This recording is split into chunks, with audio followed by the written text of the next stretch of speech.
Discovered my best friend and boyfriend's year-long affair. Now I'm lost. It was a Sunday morning.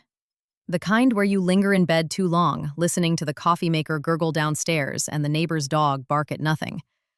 I remember the sunlight cutting through the blinds, painting stripes over Jake's side of the bed. Empty, as usual lately. Late work meeting, he'd mumbled at 6 a.m., already halfway out the door. I didn't question it. After 5 years together, I trusted him, or thought I did. The first red flag wasn't even about him. It was about her, my best friend Lena. We'd been inseparable since college. Weekly trivia nights, panic texting during thunderstorms, the kind of friendship where you swap closet space and trauma. But last month, she started canceling plans. Migraine, she'd say, or family stuff. Her texts grew shorter, colder. When I asked Jake if he'd noticed, he'd shrugged. People change, babe.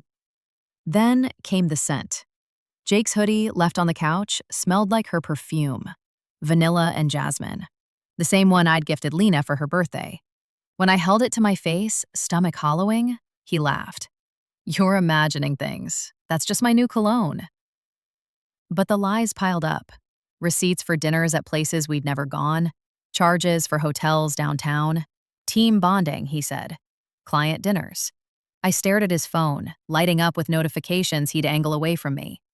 I'm overreacting, I told myself. This is Jake. He proposed to me under the Brooklyn Bridge. He sends me good morning memes every day. Except yesterday he forgot his phone. It buzzed on the kitchen counter while I was chopping vegetables. A name flashed. Lena. My hands froze. Why would she be texting him? My thumb hovered, then tapped. The messages burned into my retinas. Lena, miss you already. Last night was a messaging. Jake, you're addictive. Can't wait for Friday. Lena, you sure she won't find out? Jake, she's clueless, always has been. The knife slipped. Blood welled on my finger, but I felt nothing, just the weight of those words. A year's worth of emojis, inside jokes, plans, hotel room selfies. My two favorite people colluding in a secret universe where I didn't exist. I didn't scream, didn't cry, just stood there, the kitchen tilting until I heard the garage door open. Jake walked in, grinning, until he saw his phone in my hand. His face fell. I can explain, he said, but I was already past him, grabbing car keys, Lena's number blocked, shoes halfway on. Now I'm in a Motel 6, staring at ceiling stains that look like Rorschach blots. My fingers wrapped in a Band-Aid from the gas station. Jake's called 17 times. Lena sent a wall of text. It just happened. We never meant to. You're my sister. I haven't replied. Part of me wants to burn their lives down, post the screenshots, send emails to their jobs, scream until the world feels their shame. But the bigger part, the part that's been hollowed out, it just wants to know how. How do you look someone in the eye and promise forever, then slip into bed with their best friend? How do you fake a decade of friendship?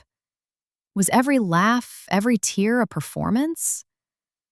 I packed a suitcase but left the ring on the counter. The apartment's in my name. Legally, I could kick him out. But the thought of walking back into that kitchen, that smell, makes me gag. Friends keep saying, lawyer up and get therapy, but I'm paralyzed. Lost. The worst part? I miss them both. TLDR. Caught my fiancé and best friend in a year-long affair via text. Now living in a motel, grieving two relationships at once.